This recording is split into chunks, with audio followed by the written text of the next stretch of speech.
Hello అండి.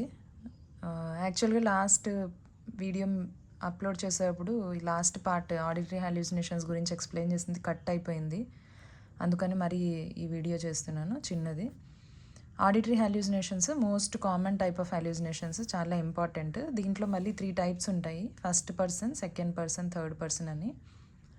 First person హాల్యూసినేషన్స్లో వచ్చే auditory hallucinations అంటే వాయిసెస్ పర్సన్ యొక్క బ్రెయిన్ పర్సన్తో మాట్లాడినట్టు, కానీ వాయిస్ వినపడిస్తుంది. తన బ్రెయినే తనతో మాట్లాడినట్టు వాయిస్ వినపడిస్తుంది. దాన్ని మనము ఫస్ట్ పర్సన్ హాల్యూసినేషన్ అంటాం. అంటే నువ్వేమన్నా పని చేసేకపోయినా వెళ్ళినారనుకోండి, అప్పుడు ఆ పని చెయ్యొద్దు అని నీ బ్రెయిన్లో నుంచి నీ వాయిస్ నీకు చెప్తుంది, వాయిస్తో చెప్తుంది. థాట్ రావడం కాదు, వాయిస్ వినిపించడం. Next second person hallucination. ఇది జనరల్గా కామెంటేటరీ కానీ కమాండింగ్ కానీ ఉంటాయి. Second person hallucination. కామెంటేటరీ అంటే మనం చేసే పనులన్నీ కామెంటరీ లాగా వినపడించడం, క్రికెట్ కామెంటరీ లాగా. ఇప్పుడు ఈ అమ్మాయి లేస్తుంది, ముందరికి నడుస్తుంది, ఫస్ట్ రైట్ లెగ్ ముందరకు పెడుతుంది, ముందరకు పోయి చూడు టవల్ తీసుకుంటుంది, తర్వాత డ్రెస్ వేసుకుంటుంది అని కామెంటరీ వినిపించడం.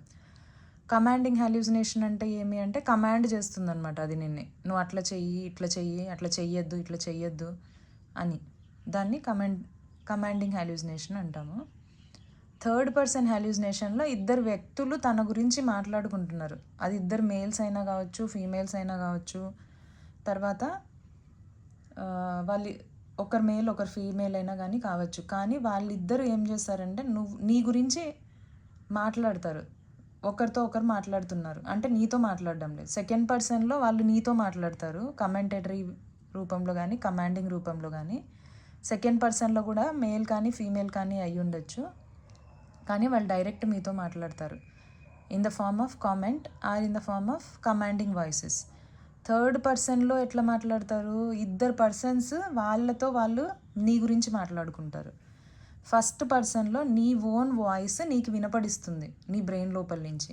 అది ఫస్ట్ పర్సన్ ఆడిటరీ హాల్యూసినేషన్ అనమాట. ఇది హాల్యూసినేషన్స్ గురించి. ఇది కాకుండా ఇంకొక టైప్ ఆఫ్ హాల్యూసినేషన్ ఉంటుంది, అది సూడో హాల్యూసినేషన్. సూడో అంటే ఫాల్స్. అంటే మనంతకు మనమే మన మనసుతో మాట్లాడుకుంటాం కదా ఎప్పుడన్నా, అది మనకి హాల్యూసినేషన్ లాగా అనిపిస్తుంది, కానీ అది హాల్యూసినేషన్ కాదు. మనకు వాయిసెస్ వినపడించవు, మన థాట్స్ మనకు ఎక్కువ అవుతాయి.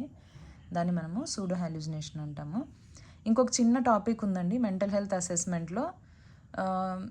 ఒకటి జడ్జిమెంట్ వస్తుంది, ఈజీ అది judgement, social judgement, personal judgement అవన్నీ. ఇన్సైట్ ఇంపార్టెంట్ మనకి మెంటల్ స్టేటస్ ఎగ్జామినేషన్లో. ఇన్సైట్లో ఏమంటే మనం గ్రేడింగ్ ఇస్తాం పర్సన్కి తన రోగం గురించి ఎంత తెలుసు అని. గ్రేడింగ్లో మనం స్కోర్ ఇస్తామన్నమాట, 1 2 3 4 5. స్కోర్ 1 వచ్చింది అనుకోండి అంటే చాలా తక్కువ ఇన్సైట్ ఉన్నట్టు, కంప్లీట్ డినయల్ ఆఫ్ ఇల్నెస్, తనకు అసలు ఏం రోగం లేదని చెప్పడం. సెకండ్ అంటే స్కోర్ 2 వచ్చింది వాళ్ళకి, అంటే వాళ్ళకి ఏదో రోగం ఉందని తెలుసు కానీ వాళ్ళు దాన్ని ఒప్పుకోరు. Slight awareness of being sick, తనకేమో ప్రాబ్లం ఉంది కానీ డినై చేస్తారు, దాన్ని ఒప్పుకోరు అనమాట. అప్పుడు మనం స్కోర్ 2 ఇస్తాం. స్కోర్ 3 అంటే ఏమి? Patient is aware of being sick, తనకు ప్రాబ్లం ఉందని తెలుసు కానీ ఆ ప్రాబ్లం ఏమంటాడంటే ఒక ఫిజికల్ ప్రాబ్లమ్, లేకపోతే అన్నోన్ కాజ్ వల్ల ప్రాబ్లం, ఒక మెడికల్ కండిషన్ అని అనుకుంటాడు. దాన్ని మనం ఏమని స్కోర్ ఇస్తాము? గ్రేడ్ 3గా స్కోర్ ఇస్తాము. 4 అనేదాన్ని మనము ఇంటలెక్చువల్ ఇన్సైట్ అంటాము. అంటే ఏమి? పర్సన్కి ప్రాబ్లం ఉందని తెలుసు, అది తన ఓన్ థాట్స్ వల్ల తన బిహేవియర్ వల్ల అని తెలుసు, కానీ ఆ తెలిసిన నాలెడ్జ్ని తన బిహేవియర్ చేంజ్ చేసుకునేకి యూస్ చెయ్యడు. అంటే దానికి ప్రాబ్లం ఉంది, తన థాట్స్ వల్లే ఈ ప్రాబ్లం వస్తుంది అని నాలెడ్జ్ ఉన్న వాళ్ళని ఇంటలెక్చువల్ ఇన్సైట్ ఉందని అంటాం. వాళ్ళకి స్కోర్ 4 ఇస్తాం. నెక్స్ట్ స్కోర్ 5 అంటే టోటల్ అనమాట, హోల్ స్కోరు, దాన్ని ట్రూ ఎమోషనల్ ఇన్సైట్ అంటాము. దీంట్లో తనకి ప్రాబ్లం, తన బిహేవియర్లో ఎందుకు ప్రాబ్లమ్స్ వస్తున్నాయని పర్సన్కి నాలెడ్జ్ ఉంటుంది, ప్లస్ ఆ నాలెడ్జ్ని వాళ్ళ రోగం క్యూర్ చేసుకోవడానికి యూస్ చేసుకుంటారు. అందుకే దీన్ని మనము ట్రూ ఎమోషనల్ ఇన్సైట్ అని అంటాము. మనకు పేషెంట్ ఎంత గ్రేడ్ ఆఫ్ ఇన్సైట్తో వచ్చినా కానీ, తన రోగం ఎలా ఉందని తెలిసినా కానీ, మన నెక్స్ట్ గోల్ ఏముంటుందంటే తన వచ్చిన స్టేజ్ నుంచి, ఏ స్టేజ్ నుంచి వస్తాడో ఆ స్టేజ్ నుంచి నెక్స్ట్ స్టేజ్కి మనం పేషెంట్ని పుష్ చేయాలి. అది మన గోల్ ఉంటుందన్నమాట. Thank you friends for watching my video. Bye.